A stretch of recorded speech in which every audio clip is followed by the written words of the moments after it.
उसी के नाते मुझे अभी भी याद रखते हैं। वो अभी तो बहुत वयोवृद्ध हो गए, लेकिन अभी भी वो याद रखते हैं। और विवेकानंद जी को मैं बहुत पढ़ता रहता था। हमेशा से स्वामी विवेकानंद नरेंद्र मोदी के आदर्श रहे हैं। संयोग देखिए, विवेकानंद का असली नाम भी नरेंद्र ही है। नरेंद्र मोदी तो स्वामी विवेकानंद के इतने मुरीद हो गए कि एक दिन घर बार छोड़कर निकल गए। पढ़ाई अधूरी छूट गई। तब उनकी उम्र सिर्फ 17 साल ही थी। बाद में मैं घर बार छोड़ के चला गया था एट द एज ऑफ 17। मेरी कोई पढ़ाई वढ़ाई नहीं हुई दोस्तों, आपको शायद आश्चर्य होगा जान करके।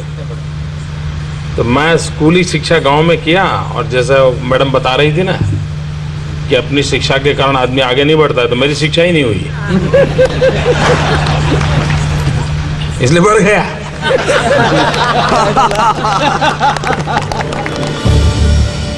जिस उम्र में कोई किशोर अपनी भावी जिंदगी के रंगीन सपने देखता था, उस उम्र में नरेंद्र मोदी ने अनोखी डगर पकड़ ली।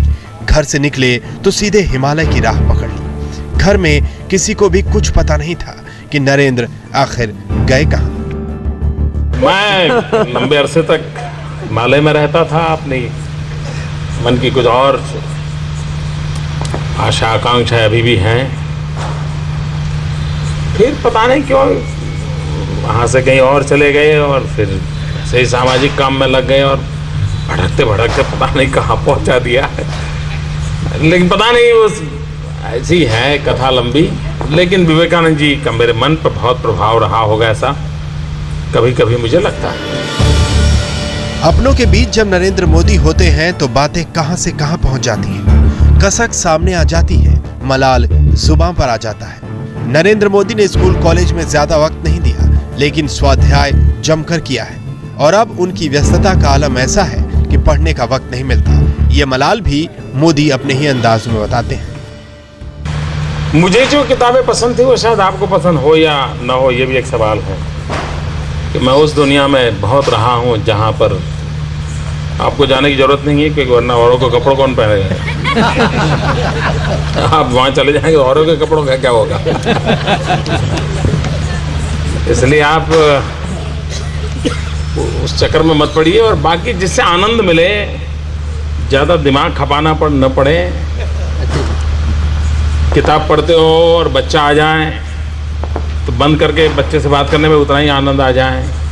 किताब पढ़ते हो और बीबी कहें कि पानी गर्म हो गया उठो, और आप किताब छोड़ो नहीं, ऐसी स्थिति नहीं होनी चाहिए। वहाँ ठीक है, चलो पानी गर्म हो गया छोड़ दो। तो ऐसी किताब पढ़ते रहिए, इतना ही कहूँगा मैं, और क्या। बहुत ही, क्योंकि ज़्यादातर लोगों के लिए क्या होता है, किताब स्वयं एक बोझ बन जाती है। बोझ न बन जाए, ऐसे ही हल्का फुल्का अगर रहता है तो ठीक रहेगा। मैं स्वयं पढ़ता था, लेकिन इन दिनों पढ़ नहीं पाता। ये मुझे बहुत कमी महसूस होती है। बहुत दिन हो गए, कोई पूरी किताब तो पढ़ ही नहीं पाया। देख लेता हूं। नरेंद्र मोदी बरसों से खबरों में रहे हैं। उनके पक्ष में हो या विरोध में, अक्सर वो सुर्खियों में रहते हैं। लेकिन अगर मोदी की माने तो वो खुद कभी अखबार नहीं पढ़ते, और अखबार में पढ़ता नहीं। कुछ लोग कहते हैं ना, जीवन जीने की जड़ी बूटी क्या, मेरी ये जड़ी बूटी है। और इसी कारण मस्ती से रहता हूं।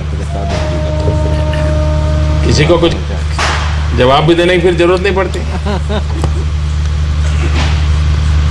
निजानंद में जीता हूं, एक मस्ती है। नरेंद्र मोदी के संघर्षों ने ही उन्हें इतना मजबूत बनाया है। उनकी मेहनत के अभ्यास ने उन्हें कभी थकने नहीं दिया। तभी तो वो खुद को मजदूर नंबर 1 कहते हैं।